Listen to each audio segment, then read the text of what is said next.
there, welcome to this week's episode of the Angry Geek Show. I am your host, Louis Perry, and this is my lovely co-host, the Queen of Evil, Jamie Dolan. And are you going to say hi? Are you going to talk? I lost my voice like the Little Mermaid.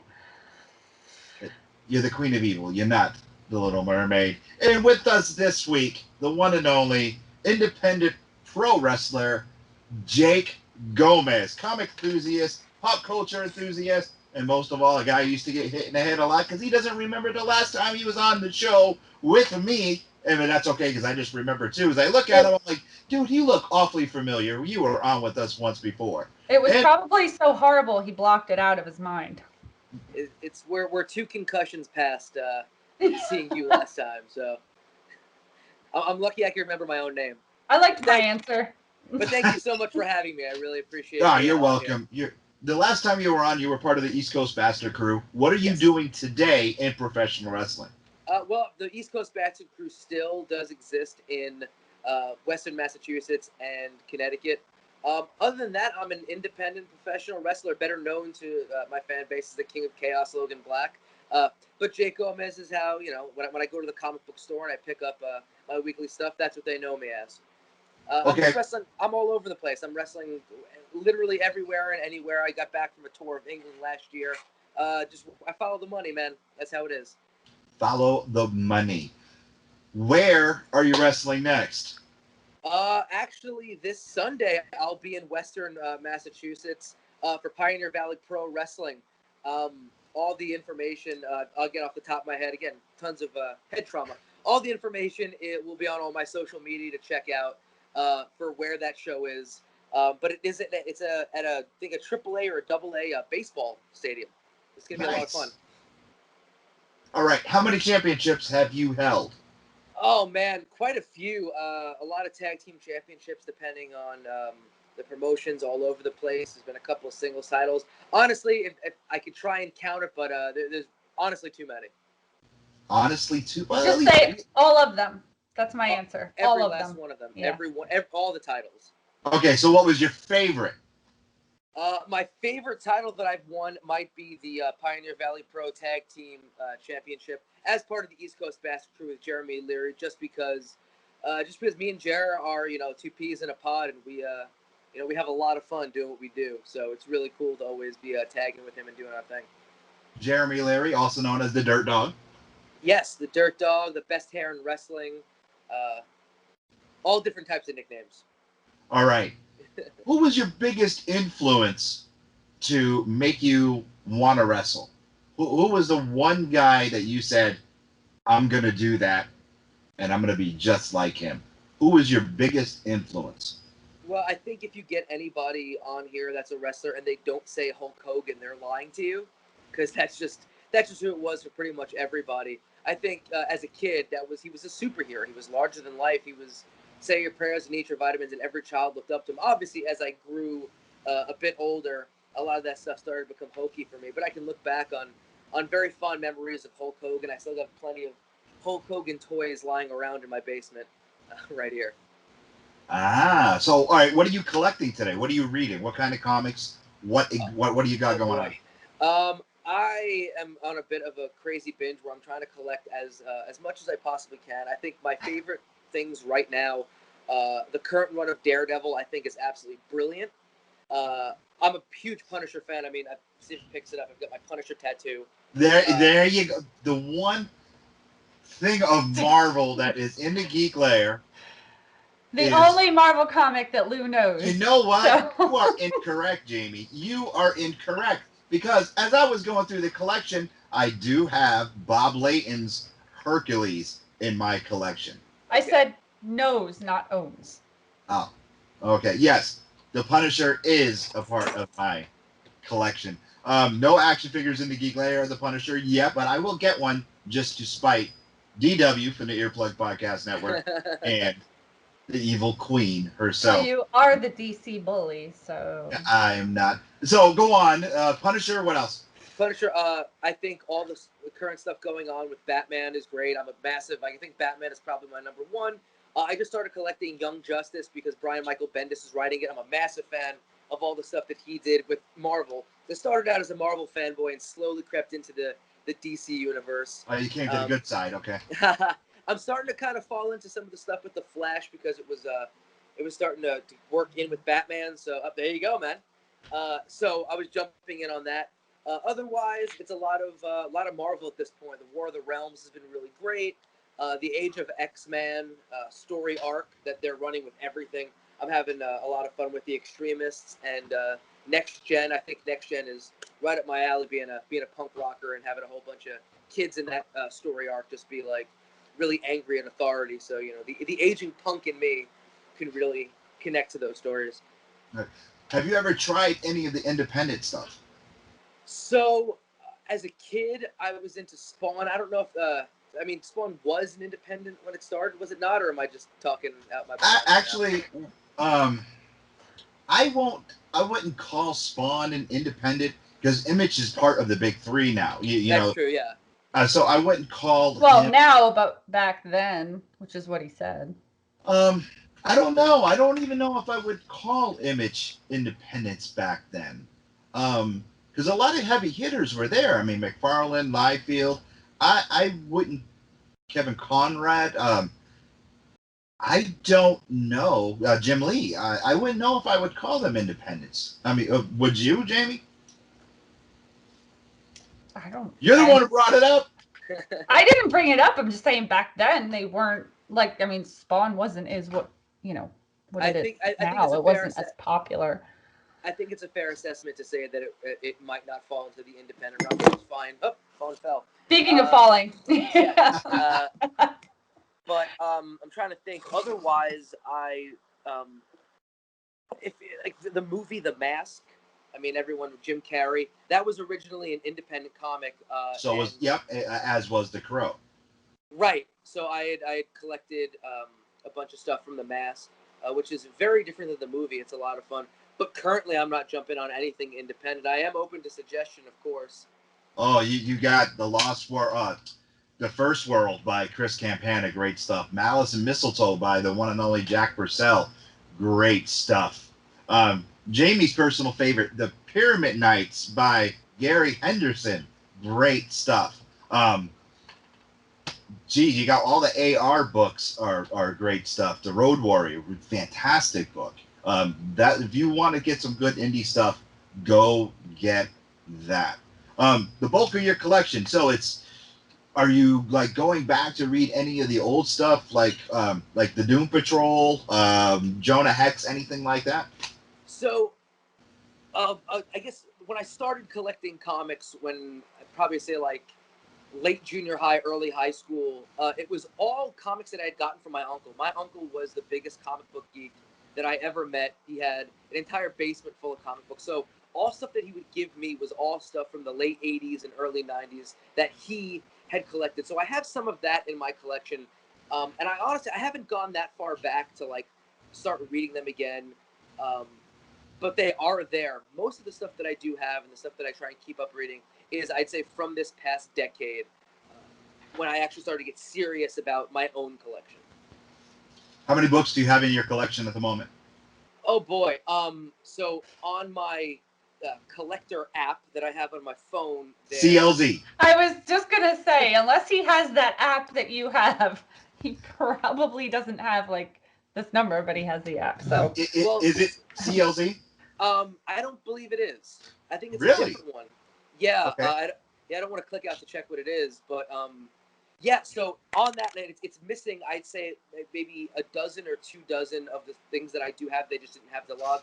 I think I'm currently at 460 something between issues and trade paperbacks. Nice. The CLZ app, it's like my best friend. If I go to when Jamie and I are at cons, or if I'm he's like this. Wait, I need this. Yeah, that's exactly what I do with this one. That's what exactly he does.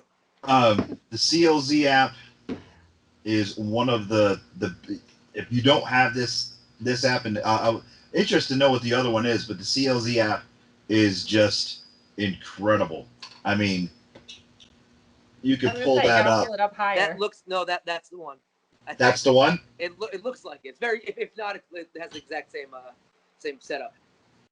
It's exactly how I go about it. I walk up to, like, if I go to a comic book store with a lot of back issues and I want to just, plug up my collection, pull that out, and I just start looking for what I need. There's an I'm sure you know, in Enfield, there's that incredible comic book shop. I don't remember the name of it, but it's right next to Whirly Ball where you used to wrestle. Right. They actually moved. Whirly Ball shut down, and they moved that place. It's the same parking lot, but it's like right over to the side. It's 2 doors over. It's Most Excellent Comics in Enfield. Yeah, honestly, it's my favorite comic shop outside of the local one that I go to here in Brooklyn. It's just wonderful. I plugged up a ton of Punisher stuff over there last time I went out. Cool. Let's take a quick break, and we'll be right back with Jake Gomez.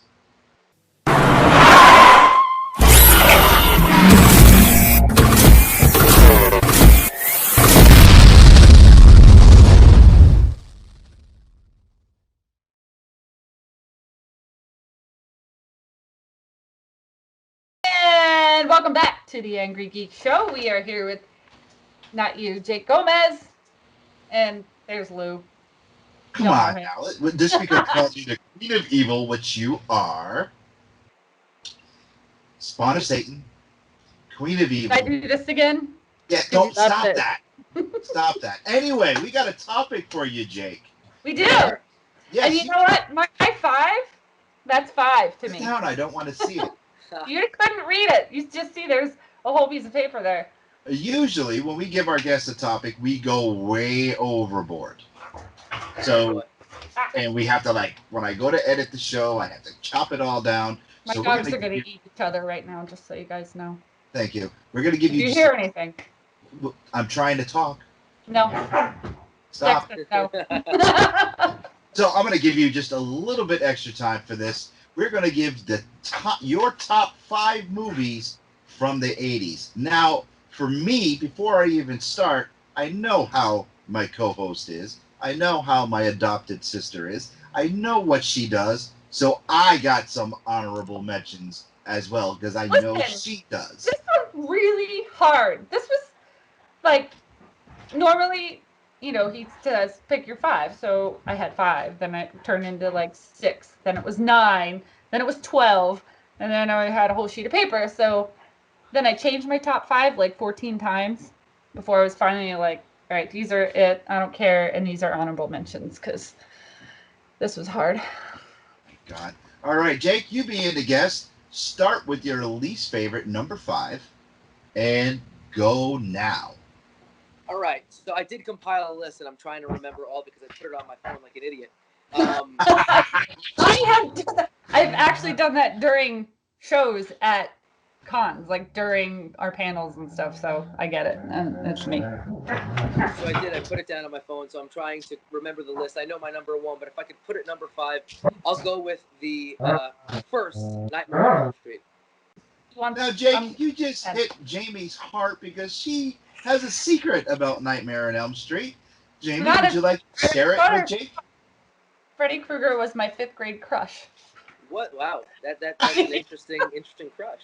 And see, this whole time you were wondering why I called her the spawn of evil, or the only one who has a crush of a pedophile. Thank you. And when I was in 5th grade, I didn't know he was a pedophile. So, I mean, maybe had I known that little bit of. No, you just knew that he was a psychopathic murderer. Yeah. That's cool. Yes. Yeah. Exactly. Jamie, what's your number 5? Those are fine qualities in a man. What's your number 5? Was The Last Unicorn. Are you serious? Yes. Is that your 5th? Yes, that's my 5th. You just took my list. 1982's The Last Unicorn. Bob Denver does the voice.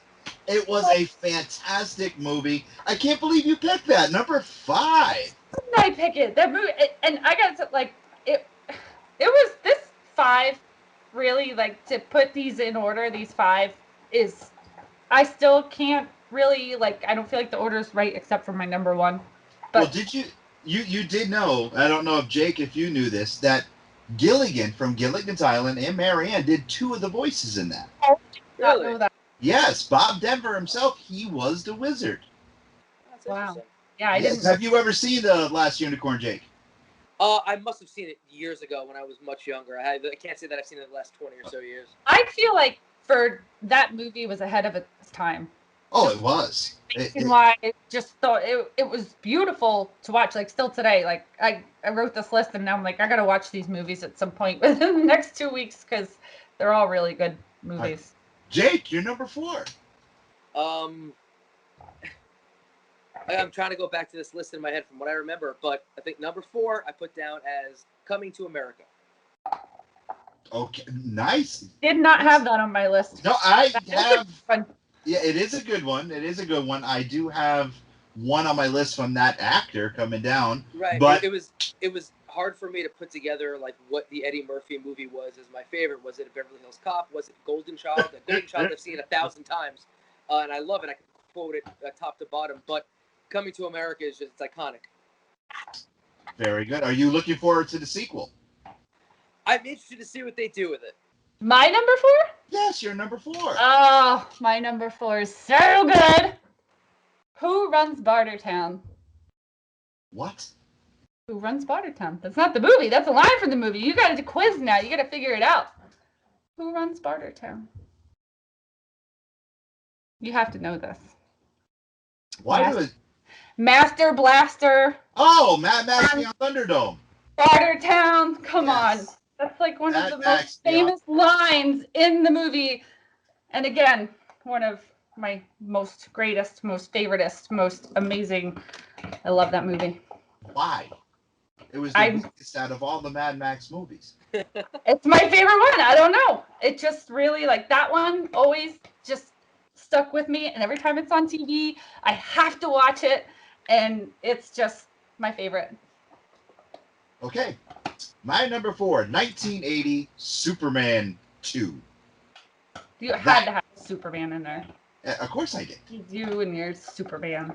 Yeah. He's biased. That makes a lot of sense. You haven't seen nothing yet. No, Superman 2 is one. I mean, you have two different versions of that movie. You have the Richard Donner cut, and you have the theatrical version that was not only half directed by Richard Donner.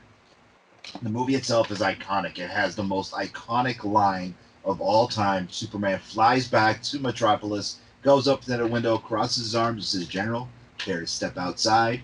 That's the original line that was in the theatrical version. But in the Richard Donner cut, he actually flies to that window and he says, "General, have you ever heard of freedom of the press?" And that's how the fight starts. Iconic movie. Loved it. I still remember what theater I saw it in. It was in the Wilton Cinema in Wilton, Connecticut, Saturday afternoon at 2 o'clock. Loved it. One of my favorite. Remember the time? Yep. That's crazy. What does Rose call me? Crazy. Besides, the fountain of useless information. Yeah, but that's like number 3. I listen. I'll say that I dig the fountain of useless information. I've been called the same thing. So, kindred spirits. So, my number 3 was a movie that, like, I mean, beyond just being a horror fan with Nightmare on Elm Street, this is the movie that got me into really enjoying the genre of gore with the original Evil Dead. Ooh, okay. Okay, Bruce Campbell, Sam Raimi.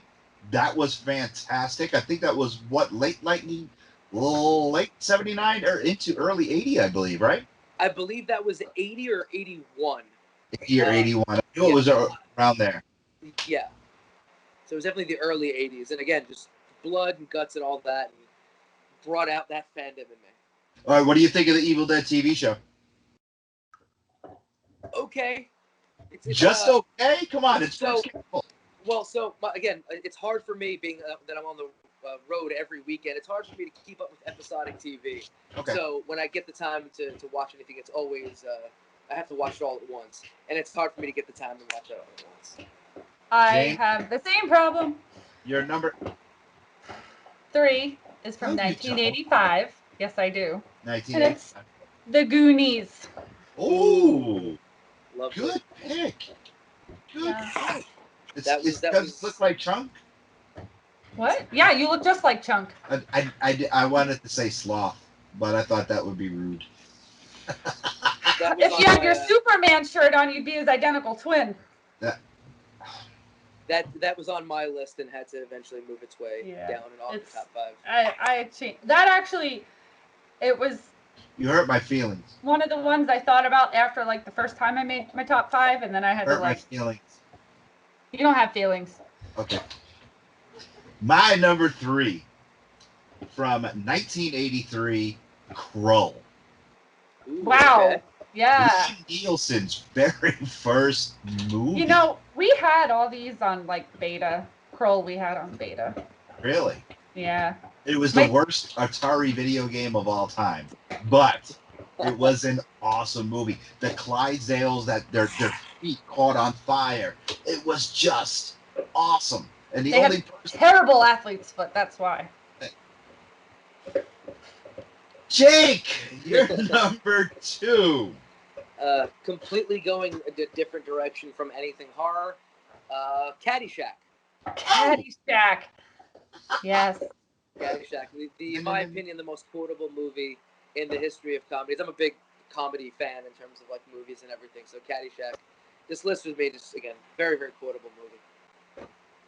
Jamie? My number 2 is also from 1985, and it was Legend. Ooh. With Tom Cruise and Tim Curry. We just talked about that movie a couple weeks ago, didn't we? I know. Yeah, well, I watch it like every day on the treadmill, so I have it memorized. Well, you know, that was almost kind of like The Last Unicorn.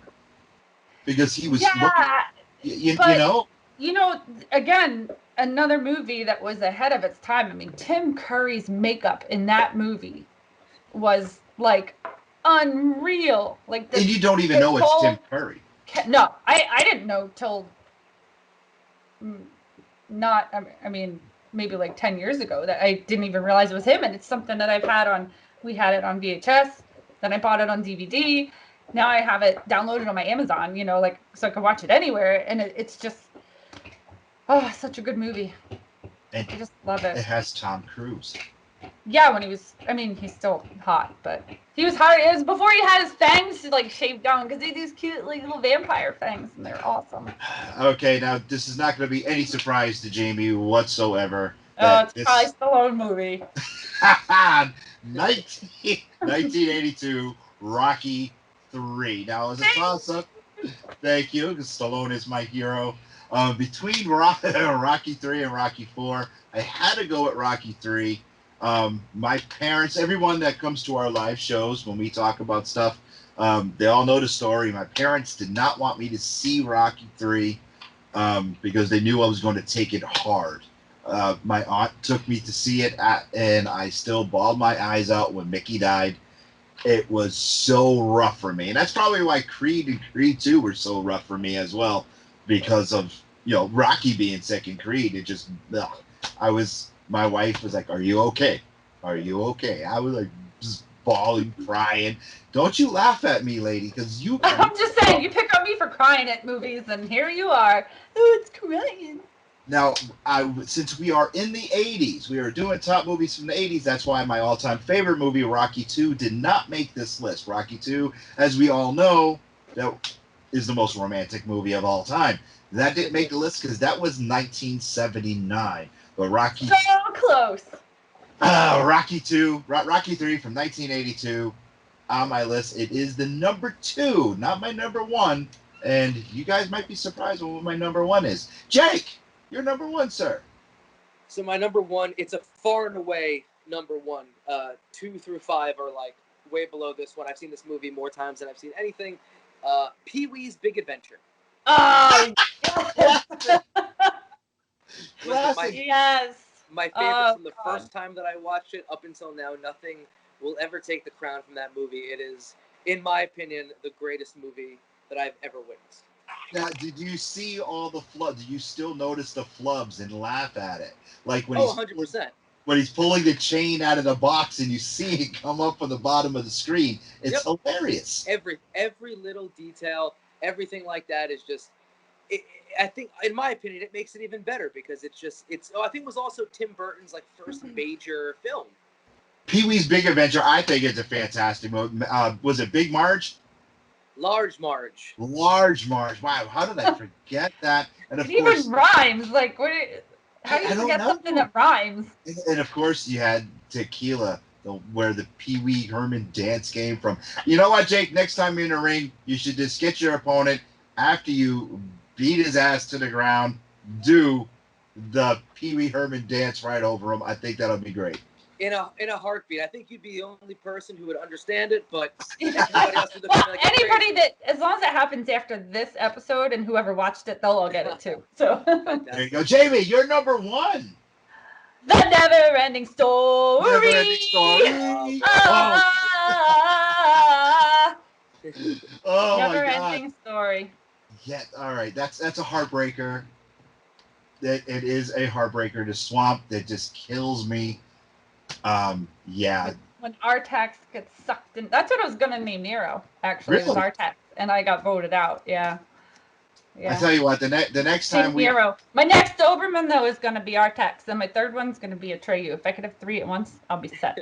Next time we're at a con and we gotta stay overnight, we're gonna watch Never Ending Story. Just. Oh, you want to watch me cry and pick on me? Yes, pretty much. All right, my number one, and then we'll get to our honorable mentions, is Beverly Hills Cop 2. I love the movie. I can quote it. There's a running joke that I've seen it 87.5 times. I know it word for word. You know my Eddie Murphy laugh. It beats out a Stallone movie because it. Yeah, that's actually kind of crazy because I kind of figured, Rocky would be your number one. Yeah, well, see now in the 80s, Stallone had so many great movies. He had Rocky IV. He had another movie that's in my honorable mention that we'll bring up in a minute. But I didn't want to go too much. I didn't want to give our audience like Viva and Mark. They would know. Hi guys, I know you're watching. I know you're listening. Hey. They immediately every live show they come to for us, they know something of Stallone or Superman's going to pop up. So I had to, I got to keep our audience on our toes. Their toes. Beverly Hills Cop 2, I can tell you when the flubs are going to happen, when this is going to happen. Now, the biggest flub in Beverly Hills Cop 2 is when Axel's going to jump into the cement truck. If you watch it close enough, he drops his gun, and his gun is actually a .45 Browning. It's automatic. I'm not into guns, but I know this because of Fountain of Useless Information. He puts it into his back where he carried his gun, and he jumps into the truck. As he jumps into the truck, if you watch the film close enough, you're going to see that gun fall out, bounce on the ground. Axel gets into the truck, goes. Next thing you know, when they get out of the truck, he has the gun back. Where did it come from? Movie magic. The Earplug Podcast Network, the leader in quality entertainment. Let me ask you a question before we wrap up with you. Who was your toughest opponent? Toughest opponent? Geez. WWE superstar Rhino was a guy who was tough as nails. Did he gore you? Yes, he did. It is on my Instagram account. If you scroll down for a while, you'll see he runs right through me like a hot knife through butter. Oh. Who's your favorite opponent? Favorite opponent? Oh, man. Teddy Goods, local New England guy. Hell of a talent. Had a lot of really great matches with him. And Jeff Cannonball. The deathmatch vegan Jeff Cannonball. Okay, now before we wrap up really quick, top 5 indie wrestlers that you love to work with or never want to work with. Put you on the spot. Go. Crap, we're going to go with definitely Jeff Cannonball. Local kid from Brooklyn by the name of the Plug, Tony Booze. Let's keep going. I need another round with Chris Dickinson. I'd love to get in there again with Matt Tremont. And, man, let's go crazy. Let's bring Terry Funk out of retirement for one more with me. Awesome. All right, I would like to see you work against Smiley. Bobby Ocean, maybe. That would be pretty good. I've done one with Bobby. We're due for another. Really? I tell you what, I got Bobby on the phone. We're going to wrap this up. I'm going to call Bobby and tell him you were joking or talking smack about it because Bobby's been in here in the Geek Lair with me live. Go for I it. am Lewis. What's that? Wait, go for it. I want to know, where can you find him first? Where can we find you on social media? Yeah. So you can find me on all social media, Facebook, Twitter, Instagram, at King of Chaos NYC. There you go. Media. Thank you very much. I am Louis Perry. That's the spawn of Satan Jamie Dolan. And this is Jake Gomez. We'll see you here next week on Earplug Podcast Network and on your local public access television show. This has been an Earplug Podcast presentation. Found on earplugpodcast.com, iTunes, SoundCloud, and wherever your favorite podcasts are found.